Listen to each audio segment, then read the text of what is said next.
You're listening to the 49 Carats Podcast, a 49ers Goldmine production with Stephanie Sanchez.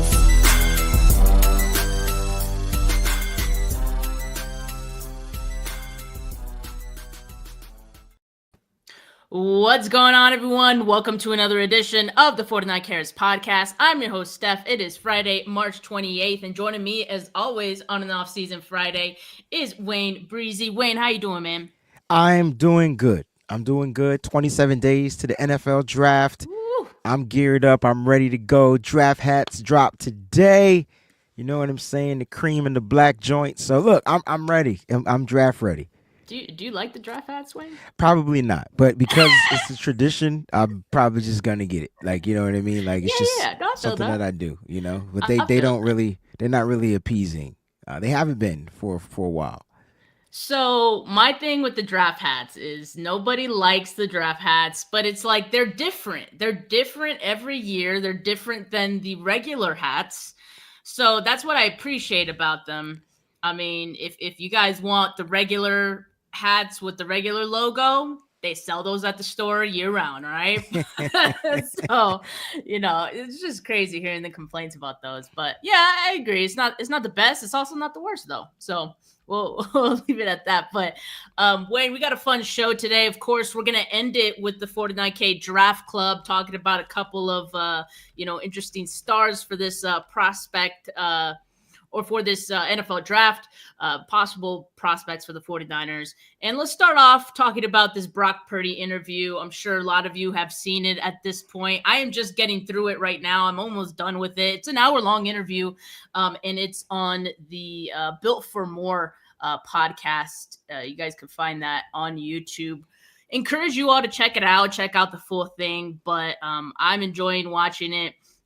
Wayne, I just want to talk about a couple of interesting things that, Brock said in this podcast. And one of those being when he knew that he was going to be the starter, or when he would be the starter for the 49ers. So I just want to play this clip, get everyone's thoughts. So at what point did you realize you were going to take over and be the quarterback for the 49ers? Dude, I'm not going to lie. Like, during camp and stuff, all the competitions were going on, and Trey was the guy, but like with Nate Sudfeld and I, and we're competing, and I knew that I could like rip the ball and going up against like some dudes that I've watched growing up on the practice field and then in preseason games. So that sort of gave me some confidence, like, okay, I can do this thing. I don't know how it's going to go down because there's guys in front of me with Trey Lance, and then later Jimmy Garoppolo joined again. But once Jimmy became the starter, I was like, I might get some playing time this year, man. I just don't know when. Okay. Yeah. Wayne, I don't think he took that as a slight to Jimmy at all. What I know, he has the best of intentions. He's a good guy, Brock is, right? He probably meant like Jimmy's probably due to get hurt at some point this season. Cause like that was reality, right? I mean, either way you look at it, it was a dig at Jimmy. Like, no matter how you try to shape it, no matter how you want to look at it, it was a dig at him. And I'm not mad at it. Like, he felt like Jimmy was injury prone. I'm going to get an opportunity. If you really want to look past that, though, he was the next quarterback. They had gotten rid of Nate Sudfeld at the time, and he was the next quarterback as he was the backup quarterback. So he knew that his possibility or a probability of getting into a game was going to come. I don't think he was wishing injury upon a star for Jimmy Garoppolo or anything, but he knew he was the next man up if anything went down. I think he was just saying that's when Jimmy became the starter, I knew I had to make sure I was ready to go. Like, you know what I'm saying? That's what I got. But it was still a dig at Jimmy. I don't care how we look at it. It was a dig. And yeah, even if it wasn't a dig, like what I love, Wayne, is the confidence on him. Like, dude just knows who he is. He's very sure of himself. And these are all things we knew about him already, like through the course of like the last few years and getting to know him, through this lens of him being the 49ers quarterback. Like, we know how confident he is, the leadership skills, and all of that comes through in this interview. So like, I love getting to to hear about that side of it. You get to hear about other aspects too, like his faith and all that. It is very much a faith-centered podcast. And yeah, I mean, I just love his confidence and how it never seems to waver, because he has been in a lot of situations where he's had to come out on top in a lot of different competitions that he's been in. You know, he talked about the fact that, you know, even going into college, he didn't get a lot of offers. Iowa State was like one of the last minute offers he got. He went there. He was like the third string quarterback to start out there. And, you know, obviously he became the starter, and, you know, he became the guy who he is. And then coming into San Francisco, same deal, you know. So it's like any situation that he's in, he's like, he could come out on top because he's done it before and he has that self-confidence. So I really just love seeing that side from Brock. I think it's a nice reminder too, as we're going into all these contract negotiations. You know how fans get weighing around contract negotiations, and you start to feel a way about players and they don't deserve this much and all that. I think it's just a nice reminder of why the 49ers would and should want to pay Brock Purdy, because, you know, just his personality, his characters is definitely one of one. For sure. But the reason why they're going to pay Brock Purdy was something else that he said in that interview. And I remember getting a lot of flack on this, but when I talk about Brock Purdy's eliteness, whether you consider him an elite quarterback or not, I feel like that's very a weird way to measure. We all have our different, you know, rubrics on what we deem to be elite. But I do know that there aren't too many quarterbacks in the league that has the mental aptitude and the processing that Brock Purdy has. And if you go and listen to this interview, and one of the things that I've been advocating, trying to push and trying to explain to everybody was, this kid gets football. Now, there's going to be times he's going to fail the test, but that's when he goes back into the books, go back into the film, go back and studies and gets better at it. But he's already playing against like a lot of the, you know, things that are against him as far as height, size, hand size, arm strength. There's so many things he's fighting against. But the one thing that I think that he has over a lot of quarterbacks, and the reason why he was able to excel so rapidly, was because of the processing, because he understands just where players should be and where I need to anticipate and throw the ball. And the times he makes the mistakes is when that trust isn't there with the receivers, or like he's pumping, like he's being indecisive. We saw a lot of that last season because the rapport just wasn't there. He was missing Brandon Aiyuk. He was trying Debo out in a different way opposed to the quick passes. He couldn't get into a rhythm with Ricky Pearsall because of the situations he had off the field, and it was just him and George Kittle, if you think about it. So I really think one of the things that makes him elite in my book, right? He still has things he has to work on.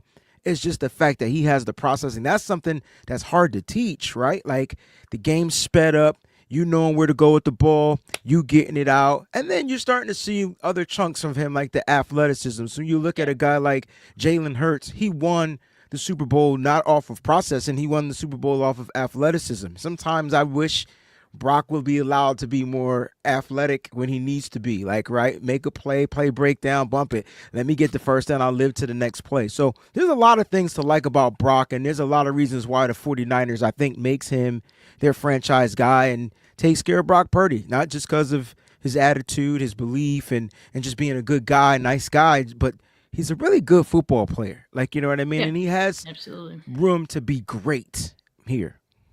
He's most definitely a student of the game. And I think because he's so humble, like he knows what he has to work on. He's always looking for something to improve on. And then the one thing he talked about that kind of stems off of what you were talking about there, Wade, is how he was talking with Brian Greasy about he could only see the plays like 40% of the time. And not so much just because he's short. Like they were having that conversation, him and Greasy, on like, that's kind of just a universal thing. Like a lot of the times you can't always see, but I'm sure it's even worse for Brock with his size. But that does make even more important to have that processing, to have a feel for the timing of all the routes, know where guys are supposed to be, have that trust and chemistry with your receivers and your playmakers.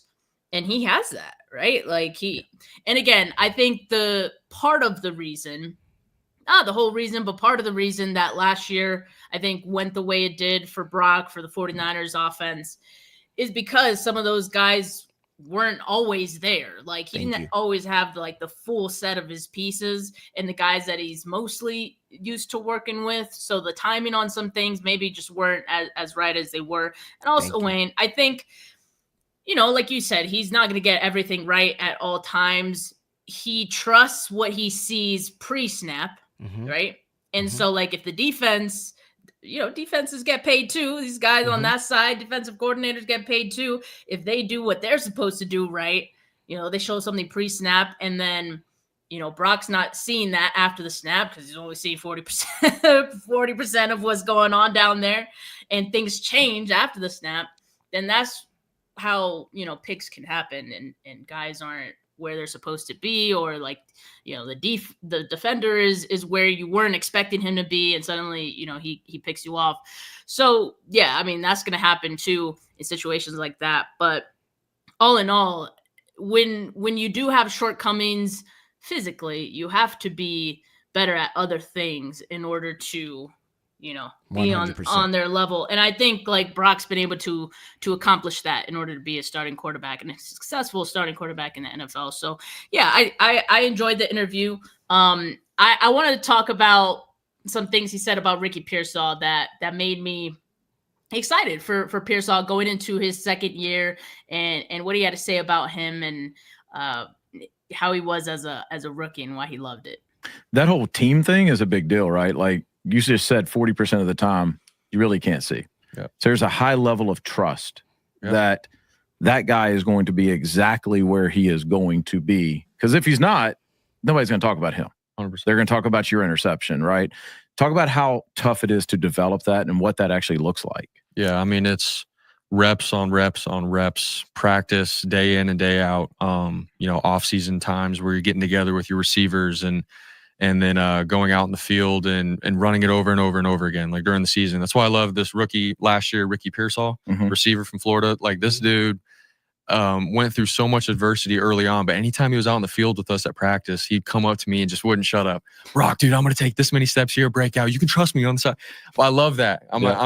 For me, it's, dude, in the heat of the moment, I need a guy that I can trust. And this guy wants to get on the same page with me. So after practice, he's running routes, I'm throwing to him, and then in the game, boom, we're hitting it on third down and converting. Like, that's what it takes time and time again. And that was just a little example. But outside of that, like the offensive lineman guys up front, like it's getting in the huddle, not stuttering and acting afraid, but like ripping off plays, looking them in the eye, being confident, rep after rep after rep, so that in the heat of the battle, man, you can get it done. Imagine that trust. I think about that all the time. Like there's.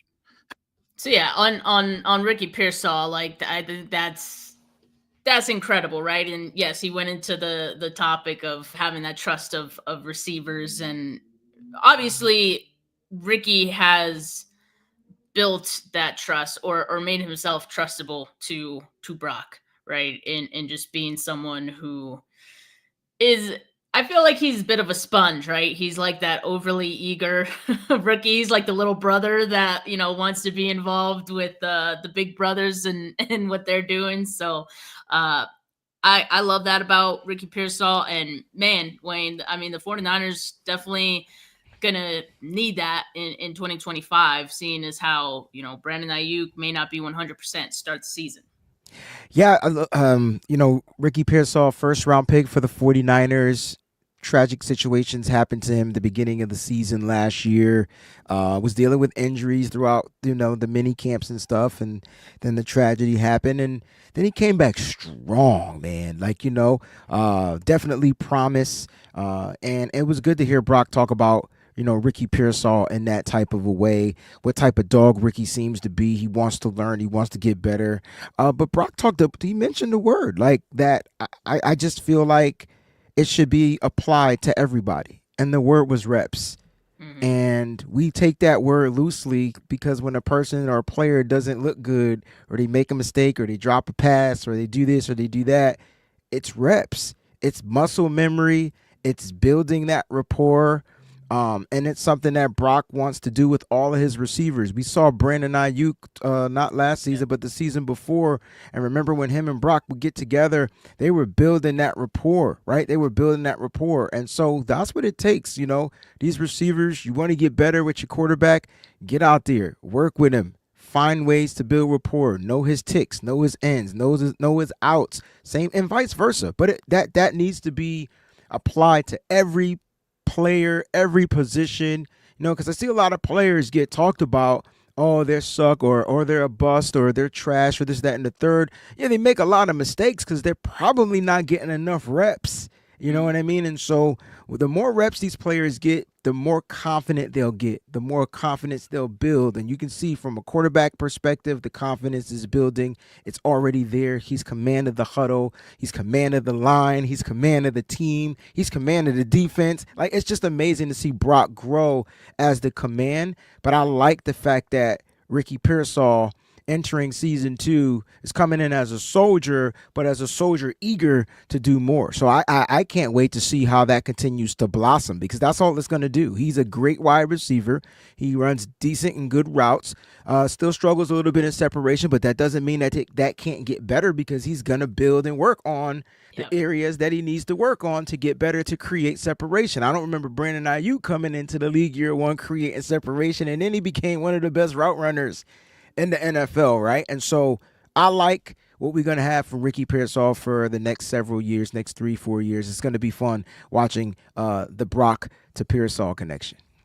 And we saw a lot of good things from Ricky Pearsall to end the season, and that was with him having limited reps going into the season, right? With everything that he went through, like with a full off season and a full full set of reps with Brock this offseason, assuming Brock's going to be there and he's going to get his deal in a timely manner and, all that's good. Those two are going to be able to build that rapport and be even stronger and have an even better connection going into 2025. And like I said, like the 49ers definitely hope that next step gets taken by Ricky Pearsall, because they're going to need it. They got DeMarcus Robinson this offseason, who, I think the expectation is that he could start, right? If Brandon Aiyuk is not going to be available. Well, the latest on Brandon Aiyuk, according to Adam Schefter, is that he's coming along with his ACL and MCL injury. And he said, quote, "I would think he's ready to play by mid-season."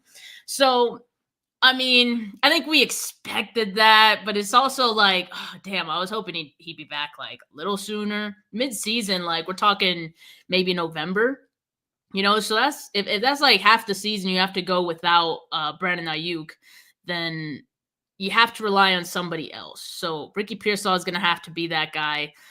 You hope that, like we say, Robinson isn't suspended, because you are gonna need to depend on him too. We don't know if he's suspended yet. That hasn't come down yet, Ariel. Correct. But and I gotta assume that maybe the 49ers have discussed this with him, his representation, maybe with the NFL, as to what his suspension, if he even gets one, would be. Like, you're not gonna sign this dude to potentially be a starter and he's going to be suspended. So I have a feeling they already kind of have an idea of what's going to happen there, and they're okay with whatever it's going to be. But yeah, that hasn't come out to light quite yet for him. But yeah, I mean, obviously the 49ers are going to need someone else. I think there's some trust in those guys that they have in the building. But Wayne, like, are they going to have to allocate a draft pick to wide receiver maybe a little earlier than we thought before? I think it all depends on who's on their big board. I don't think we know which wide receivers that they're currently looking at. I mean, we can follow your draft, your tracker, your top 30 visits, all that type of stuff to give us a little bit of insight. But I don't think we'll honestly know. I don't see anything wrong with exercising one of their 11 picks early if they feel there's a wide receiver that they feel that can come in here and be an impact day one. I don't see what's wrong with drafting those positions. I understand we need other positions. We need defensive tackles. We need offensive tackles. I understand all that. We have 11 picks. I just want the team to be better. Like, you know what I'm saying? Get better. Like, do their due diligence, their homework, trust their scouts, trust their eyes. That's most important. You know what I mean? What they see on the football field, and bring in the players who they feel are going to somewhat make an impact. Like, I'm not expecting all 11 picks to be home runs. But if you can get a single, double, triple, home run, double, you know, if you can land some of these guys and place them and get production out of them, I would say that's a success. That's what we did last year. You know, Isaac Orindo wasn't the starting running back. He did start a game or two, but he had a couple of great series, great drives. That's promise. That's Ricky Pearsall, a couple of series, great drives, promise. Like, these are guys that are promising. I mean, the only, I guess, consistent rookie all season long was Dominic Pooney. Played every game.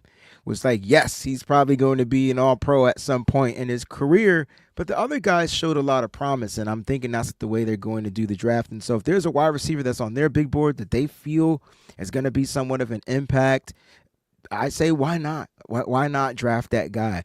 We got 4 guys. We got more than 4 guys in here. We got guys that are on the practice squad and some future guys as well. A couple of veterans, Isaiah Hodgins, I believe. The kid from Russell Gage, I think that's another one, if I'm not mistaken. So they got some guys here, but they want to make sure that they got the best guys out there on the football field. And this class has some wide receivers depending on style, depending on what you're looking for. You want the route runner, you want this, you want the separator, you want the big body, you want the high catch radius, what do you want? I feel like you can kind of like pick your poison. So we'll see. Kyle Shanahan loves wide receivers. So he used to play the position. So at the end of the day, he's probably going to get one and get an undrafted guy too. Yeah, I think we can assume that. And let's not forget, Wayne, there was all this swirl about Brandon Aiyuk and possibly getting traded this offseason. I think the 49ers would have liked if a team was interested in that. For sure. But I don't think there is. So he's going to be on the team, I think is the assumption right now. Of course, we've been saying that with that option bonus that he has, or like a bonus that triggers April 1st, it's like upwards of 20 something million, right? It's over that. So 49 is going to be stuck paying that. So they're going to have to keep him this season. And maybe next offseason, we're back on the same boat, having the same conversations. But Wayne, like, you're going to have another receiver on the docket that you feel confident in order to do that as well. So maybe this is the draft where, they bring in another, strong receiver that could eventually be the Brandon Aiyuk replacement. I don't know, but we just keep hearing the fact that they don't love that contract. I'm just like, yo, you made the bed. Like, you got to lay in it now. Like, it's crazy to me, but I digress on that part.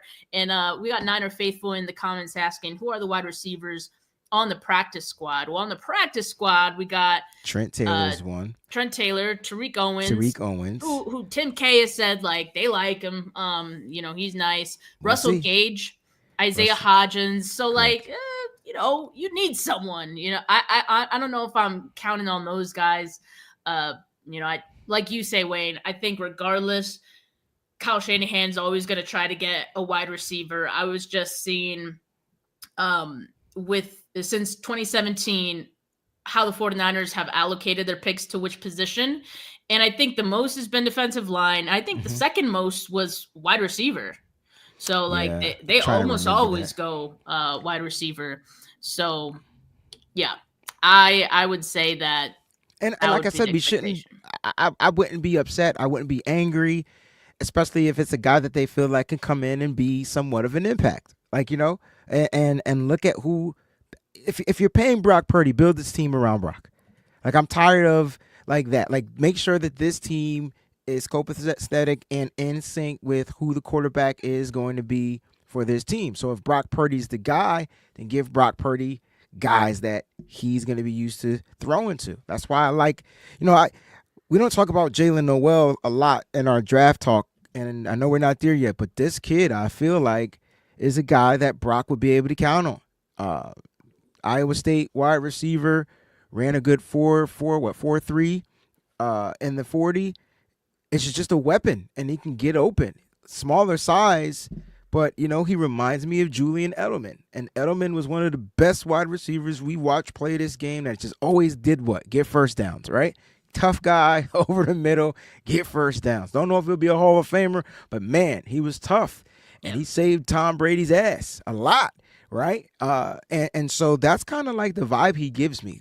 A small, tough wide receiver that can catch passes. That could be something that Brock Purdy looks to. I think Ricky Pearsall, believe it or not, is going to be playing that. I know we gave Jawan Jennings the X role, but I feel like Ricky Pearsall is going to go transition into that role, and we put Jawan Jennings back in the slot. Like, I really think that's something that the 49ers may do. But they're all interchangeable, so I can't wait to see how it looks.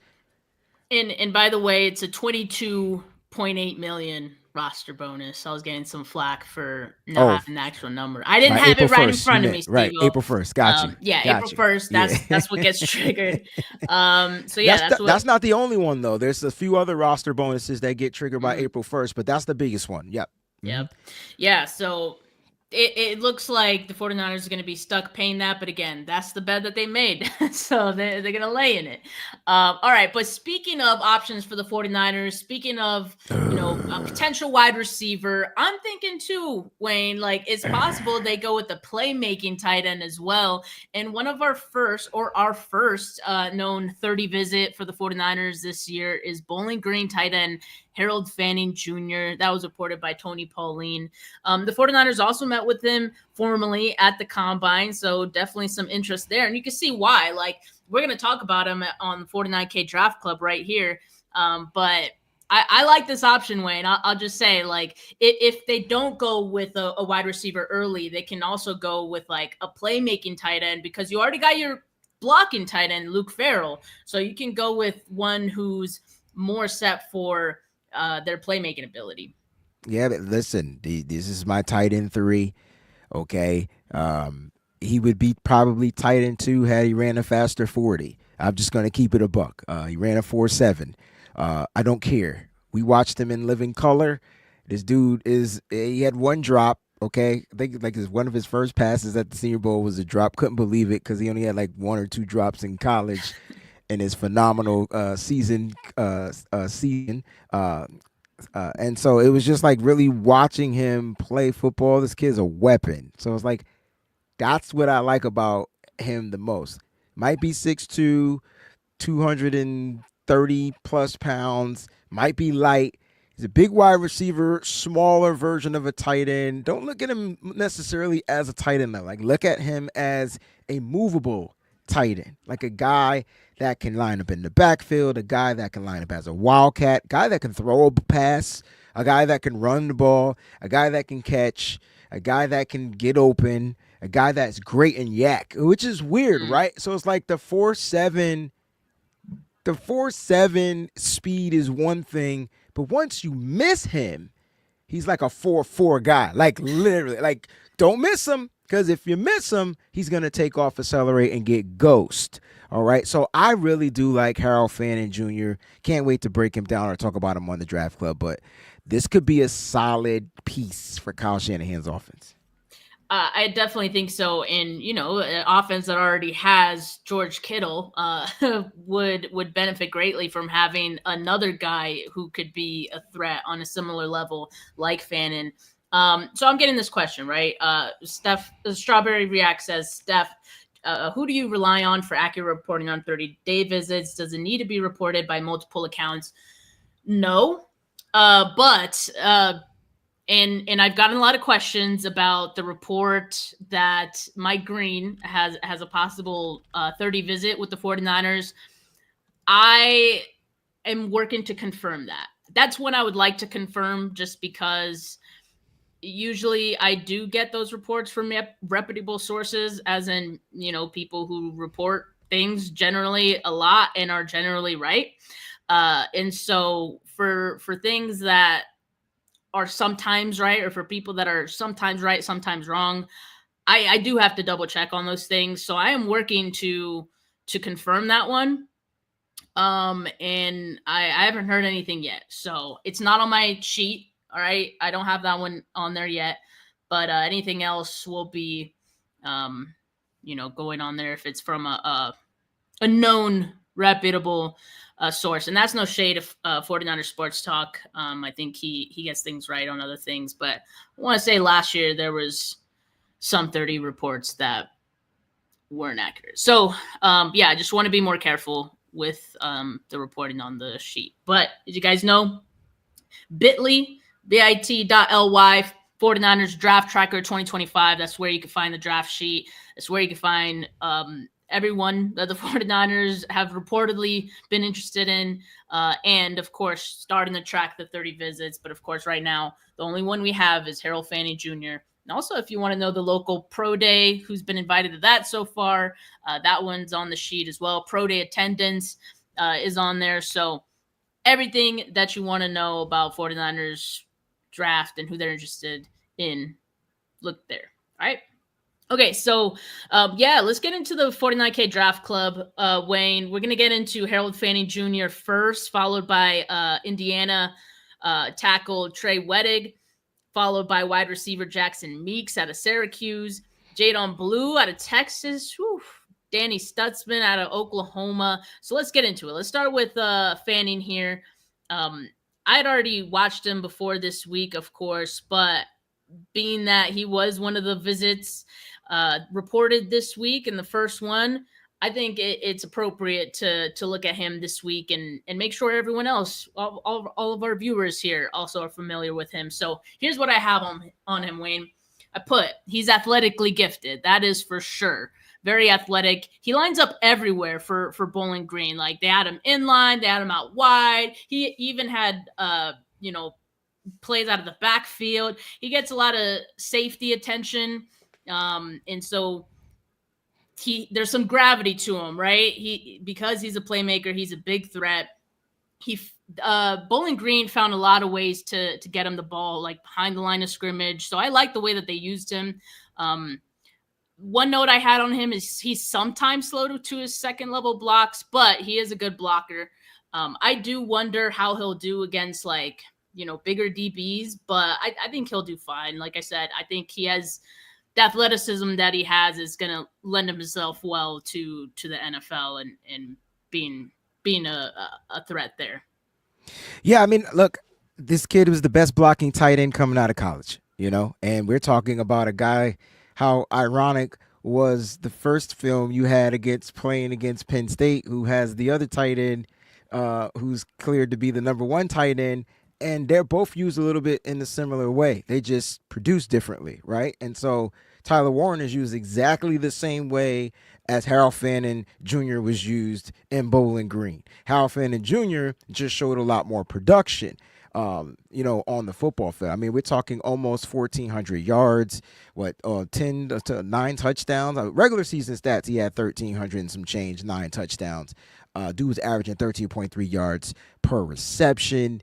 And again, the fact that he can be lined up anywhere is going to make defenses go cuckoo for Cocoa Puffs. Now, the biggest knock on him, it's weird. He's a weird athletic guy. Because when you say athleticism, you're thinking speed, wiggle, whatever. We just watched him run a skinny post straight down the middle, and I'm like, yo, how he beat the linebacker? He could beat linebackers. If you're slow in the linebacking tread, you're getting beat by a 4'7" guy.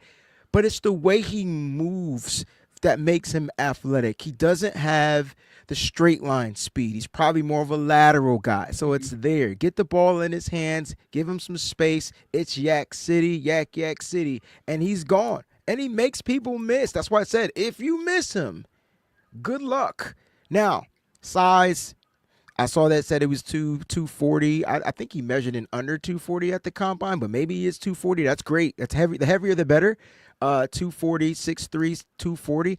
I think that's going to be his biggest knock. And that's probably the reason why he's dropping, probably third round at the latest.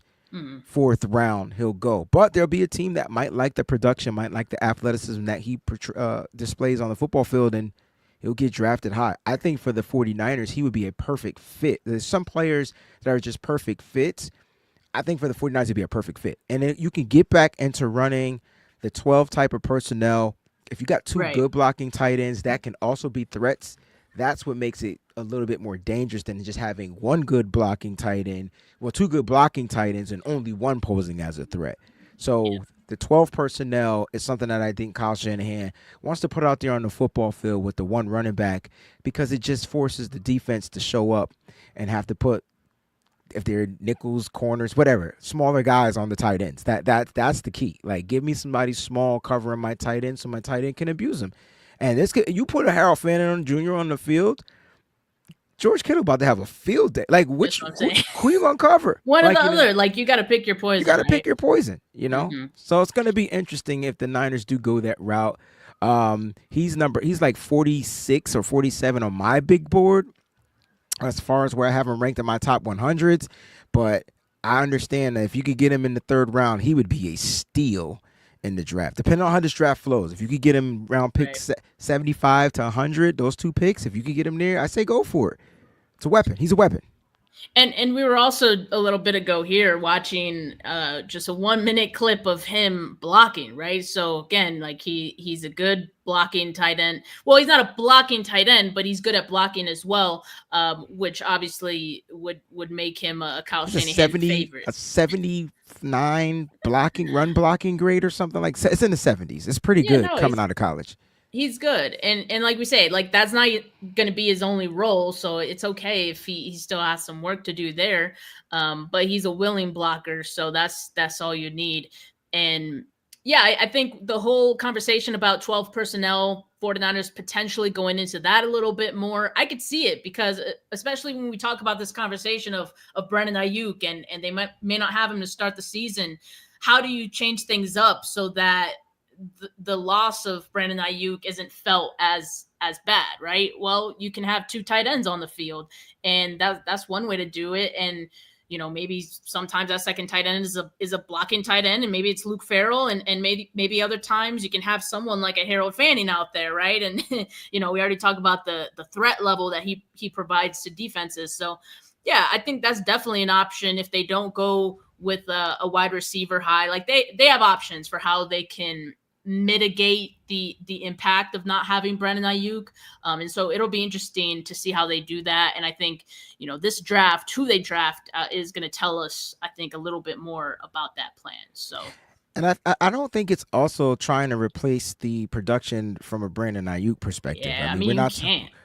You can't, but we're also not talking about the loss of Deebo Samuel and the production that he had. And a lot of people. What production did he have last year? Well, that's my point. So if you want to go into last year, it was nothing. So that's why you go get a guy like this that can give you something, right? He could give you some of the stuff that Deebo Samuel did, the quick throws, the dumps, those types of things, get the ball into his hands in space. He's not a 4-4 guy when he runs, but he makes people miss. So if you get him at a tight end and not a wide receiving position, you're essentially replacing Deebo Samuel with a tight end / wide receiver / running back / whatever you want to call him, and a Harold Fannin Jr. So Deebo's production a couple of years ago was something that made the 49ers, made defenses change up the way they play football. Don't want to get rid of the Yak. Still want Yak to be a part of this offense. I think that's a huge part of the offense. And I think that's something that like guys that are already in this offense do as well, right? Like Kittle, I don't think gets enough credit for how much Yak he brings to this team, because he's good at so many other things, right? It's not the only thing he's good at, but like he's got that in his game. Juwan Jennings has that in his game, right? So, there's a lot of guys on this team who could bring you Yak. And yeah, I agree. I just think for everyone that was like freaking out about this offense, I think we'll find that it won't be hard to upgrade the production of Deebo Samuel and what we got from him last year, which was not much.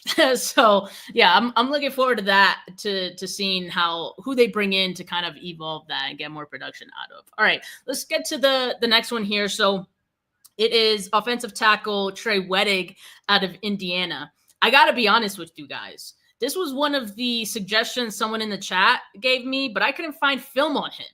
So he's a deep cut, all right? Trey Wedig, all right? So he's probably someone you could get day 3, all right? And so I don't have any accompanying clips to show you guys, but here's what I'll say about Trey Wedig.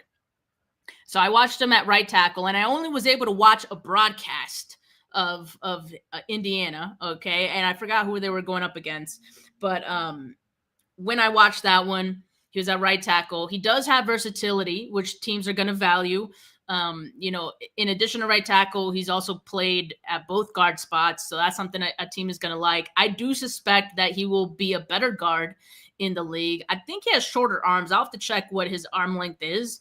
But on tape, or not on tape, on what the game I saw, it looked like he has shorter arms. So he does sometimes struggle with establishing his base.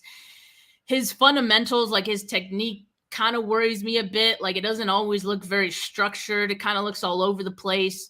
Again, like, I think he'll be a late day 3 guy who you could take a flyer on because he has experience at multiple spots. I think that's something the team's going to like. I think he'll be way better at guard than he was at tackle for what I saw. So that's my thought on Trey Wedig. Wouldn't mind taking a flyer on him late. I mean, yeah, like he's going to be a late 6th, 7th round pick in the draft. The Niners have 3 7th-round picks. I'm hoping they don't wait that long to draft a tackle to try to work on, or develop. But he does possess good traits. I mean, if you look at him, like his blocking is good, especially his pass pro. He's better in run blocking, so like he can move. I see you wanted to kind of like move him in the guard. It don't have his measurables as far as arm length, wingspan, or whatever like that. He didn't do the combine, so I don't know if Indiana had their pro day, but if they did, they did. I'm gonna try to look into that, see if we can find it. But just as far as what he did, and his last year in Indiana, he's a transfer from Wisconsin.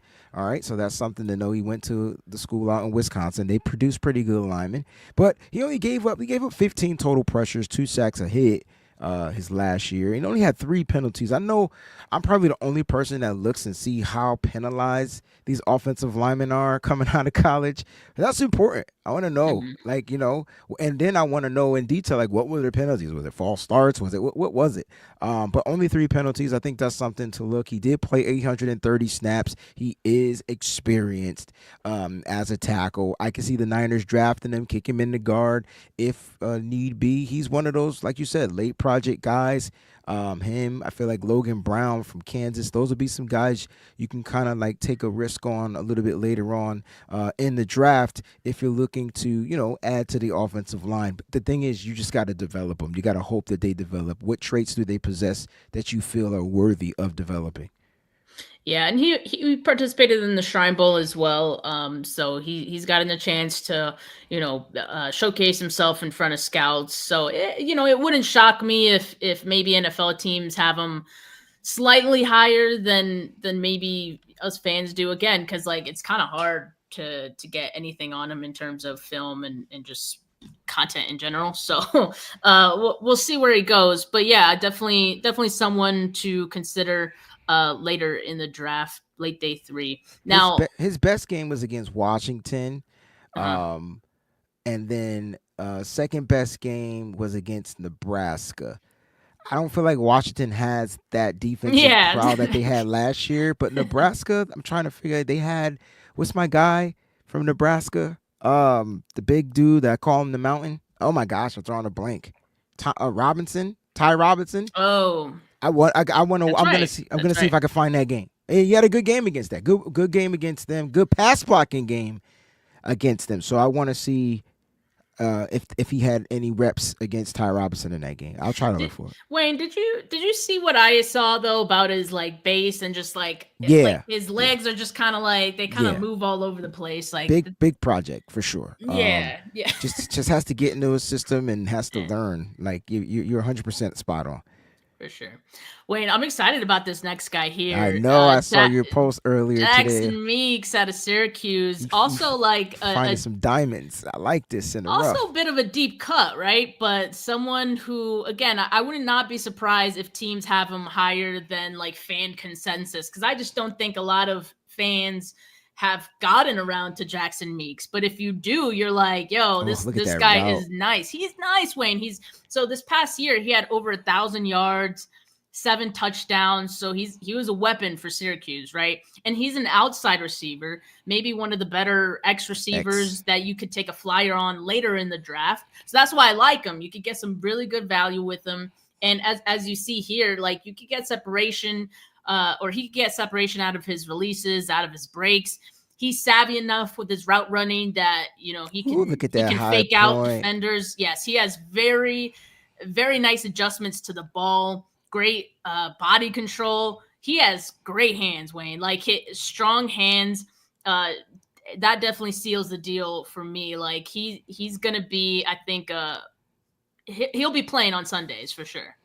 Yeah, he gives me my man Trey Harris vibes. I hate to say it. Those are the vibes that I'm getting from him. Big X receiver. What's his height? Do you know his height off the top of your head? No, not off the top of my head. I'll look it up. But he gives me those vibes, right? Guy that can high point a ball, can play underneath, predominantly an X guy. Yeah, that's perfect size, right? That's Trey Harris size, 6'2". That's what I'm telling you. He gives, just watching these clips, I'm like, okay, I see a guy that can route up if he can beat press man. I'm watching him beat press man. Watch him find his hole right here. He's gonna sit.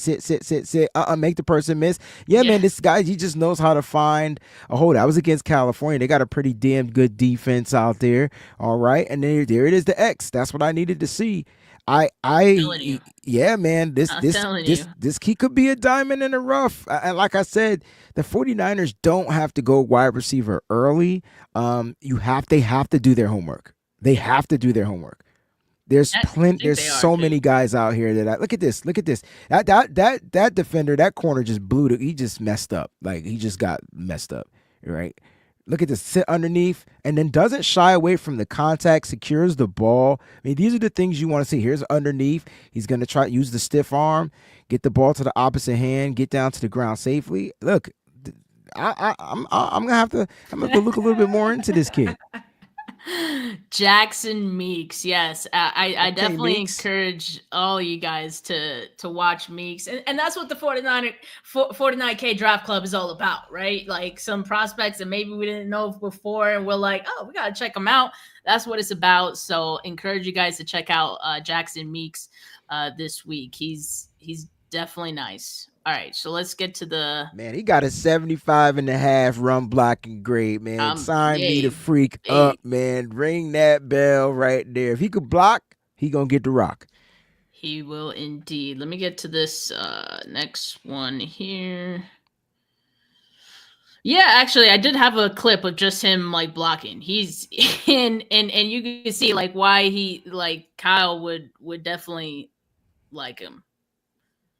Like, check this out. Like he looks like a very physical blocker. He's gonna get you on the ground. It's Juwan Jennings like because he's gonna piss off some receivers. He's gonna piss off some DBs for sure. For sure. Like look at him. I mean, you see that, and Kyle would definitely have him on his short list of guys that he would like. 1,000%. That's a good prospect right there. That solid prospect. Had an 81.4 offensive grade for, per PFF, 1,020 yards, average 13.2 yards per reception. Finished with 7 TDs, 77 receptions off of 115 targets. Ooh. And lined up everywhere. He was predominantly an outside guy, but lined up everywhere.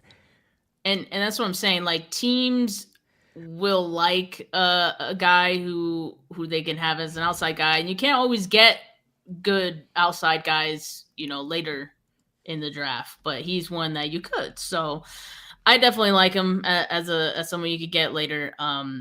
Definitely, guys, check him out. All right, next up we got Jadon Blue. So he's been making some noise for the 49ers or the 49er fans because they see him as a fit. Wayne, I'm gonna let you kick us off with some Jadon Blue. What do you think about him? All right, man. So, look, first off and foremost, I mean, the kid is electrifying, right? So you watch him out there, 6 feet, 200 pounds. First thing I get from him is just his vision, right? This kid has vision, and then it's his ability to cut and get to the outside, okay? So when he gets to the outside, that's when that 4.25 speed. We ran a 4.38 at the NFL Combine, but the 4.25 was at his pro day, but watch the speed. Kick, block, boom, gone, right? And good luck catching them. because he finds ways to get skinny, even though he is skinny, to get into that end zone. And that's what you like about him, right? Like he's not the super wiggle guy, the super elusive guy. He's that one cut guy. One cut and go. He gets That's what Kyle likes. Raheem Mostert vibes. Like this is him. This is Raheem Mostert 2.0. You want to know? And it's funny that I said that, because I felt like, I'm hoping he doesn't have a big injury history, but here's some notes that I have on him. He had 134 carries for only 730 yards. Wasn't utilized that, but he did average 5.4 yards per carry. Did finish with 8 TDs. He had 37 missed tackles forced, right? He averaged 3.8 yards after the contact. These are my numbers, man. You get 3.5 and higher, we can have a conversation, right? 3.5 or higher, we're having a conversation. 13 explosive plays, 10 plus yards, 9 design 15 plus yard runs plays from him. Then the key to his game is his dual threat ability, right? The fact that he can catch out of the backfield. I posted a clip earlier today. He didn't even need speed. The fact that he was able to track that ball on that wheel route and come down with it inbounds, man, that this is a kid that gets football, understands football, and that wasn't a speed route. It was too close to the end zone. He couldn't beat the guy with speed. He had to beat the guy with his technique, and so he has the technique. You know what I'm saying? Something that I like. 42 receptions, 368 yards in the receiving game, also 6 TDs. So he finished the season last year with 14 total touchdowns. But the key to his game, man, he's just a dual threat. I mean, how you want him? You want him to run? You want him to throw to him? Either way, he finding the end zone. That's what I get from him. Field vision is bar none. One of the best for the running backs that we've seen out there. His only knocks, he has 2 knocks. They're minor. They could be fixed.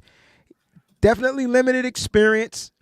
I don't know if that's going to play a role, but we saw what happened with the limited experience with our own running back from last year that we drafted in Isaac Guerrero. And when you get into the big game under the big lights, you kind of tense up a little bit. I'm not saying that they're the same player, but limited experience. Also, he needs to just be improve in pass protection. He has to get better at and blocking and protecting the quarterback and picking up blitzes and stuff like that. So those are my only knocks. If I had to comp him to anybody, it's Raheem Mostert on the one cut, and his ability to catch out of the backfield. He gives me Aaron Jones vibes. Okay, that's a good one. So the other knock you didn't mention is the fumbles, right? Okay. And that's mentioned here in this tweet. 7 fumbles on 200 rushing attempts the last 2 years. So he does put the ball on the ground, as you mentioned on Pass Pro. He'll buy you a second, but not much more than that, right? So like he'll just pause the defender a little bit, but yeah, he could definitely stand to improve there. Fumbling, bit of a concern, but he's obviously a great fit for the 49ers. At Texas Pro Day, Jordan Reed echoed the same sentiment that he'd be a great fit for the 49ers. Yeah, I mean, you can see why. He's an outside zone specialist. He's got the speed. He ran a 4.38 at the combine. He ran between like a 4.28, 4.3 or something like that at Pro Day, right? So he's got that speed. He'll wait for his blocks to develop. He doesn't force things. So like you said, he's like that cut and go guy. And yeah, I think he would be something that Kyle Shanahan would definitely like. And he has that home run threat ability that he can bring. And you already have someone who's fast too in Isaac Guerrero. So imagine another guy who's fast in him, I think would be electric for the backfield. Yeah, he'd be electrifying for sure. A little bit faster than Guerrero too, right? And yes. I think he understands because he's coming from an outside zone scheme offense. The concept and him understanding that is a lot further ahead than from Isaac Guerrero. So I really like that. The fumbling thing, that's ball security. That can be fixed. It could be taught. That's super. Yeah, you work on that. They can work on that for sure. All right, so next up, we've got a linebacker that I've been told to watch a number of times, and shout out KJ, the OU fan in the house that's always trying to get me on these OU guys. So Danny Stutsman, linebacker out of Oklahoma. Wayne, what do you think about him? He's overall he's a great Mike linebacker. If you're looking for a Mike, this is the guy. And I say that because of his ability. He's good vision when it comes to like understanding zone the zone concepts, but he lacks a lot of the explosiveness. He's a great run defender. I would put it like this. This guy will stop there, get the run, make the tackles. Did have a bit of a high missed tackle rate last year, but he'll make the tackles. He's going to be all over the football field. He knows where the ball is going to be, and he's there. He's in there. I think my biggest issue is what happens in pass coverage.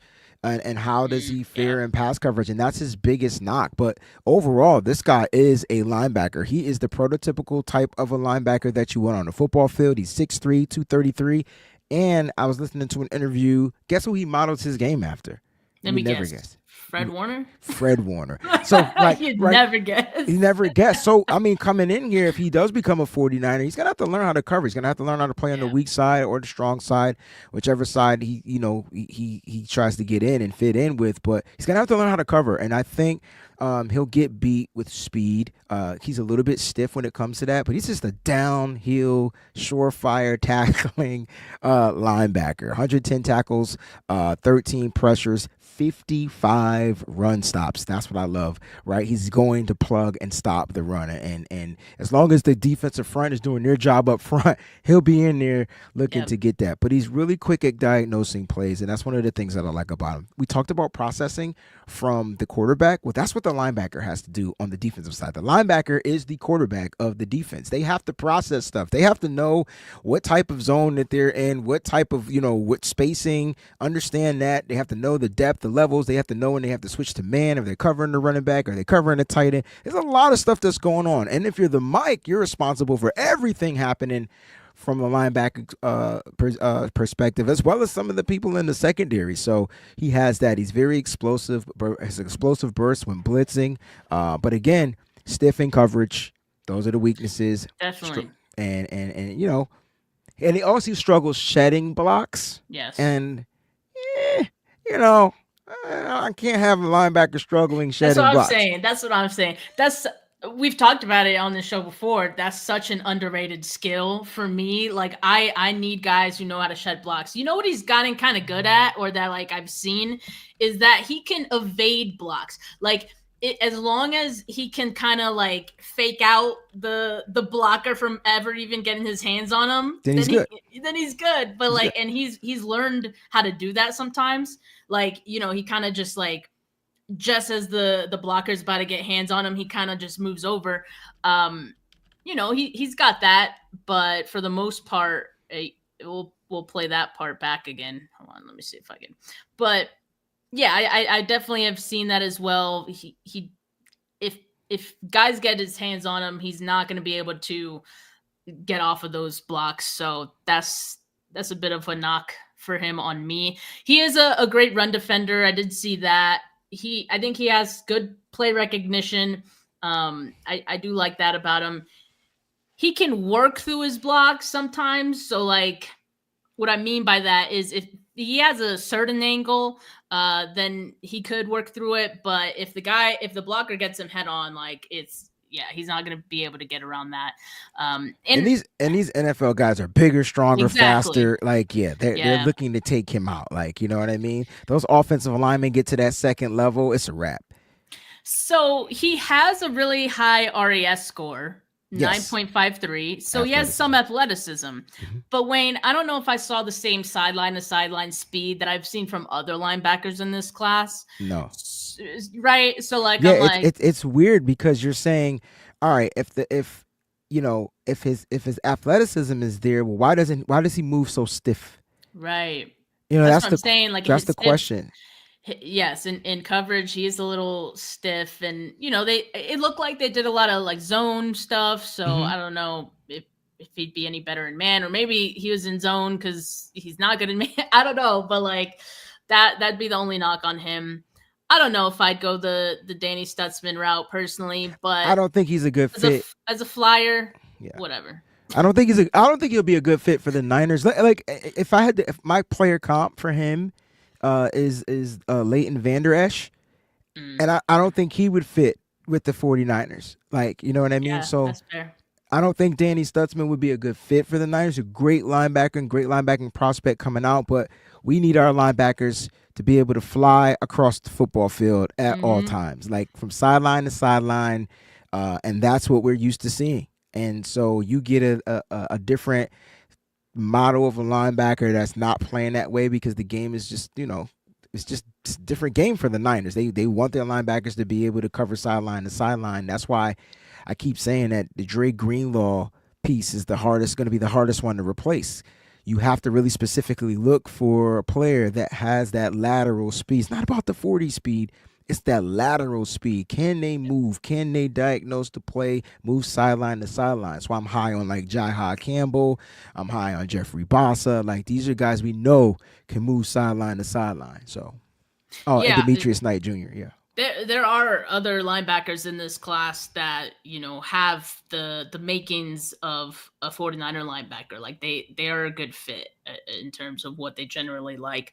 The problem is this isn't a very deep linebacker class. So those guys, there's going to be teams that probably reach for some of those guys. Like I would not be surprised if we see that. So by the time we roll into day 3, there's going to be a lot of these guys like a Danny Stutsman that you're taking flyers on. You don't love everything about him, but there's a couple things you feel you can work with. But I agree. I don't see him as a fit for the 49ers. So, but that concludes our 49K Draft Club for the day and thus our show for the day. Wayne, thank you so much for joining me. As always, it's fun talking about these prospects and the 49ers with you. Appreciate you. Appreciate everyone that tuned in. Make sure you like this video. Make sure you subscribe to the channel if you haven't yet. And also exclusively on YouTube, make sure you guys check out those prospect interviews that I've been doing. A lot of great guys that I've been talking to. And I had like 3 this week as well. So make sure you guys check those out on my YouTube, Steph 49K. Audio listeners, make sure to leave a review if you can. That really helps me out. Appreciate it. But for now, have a good rest of your Friday. Good weekend, folks. Peace.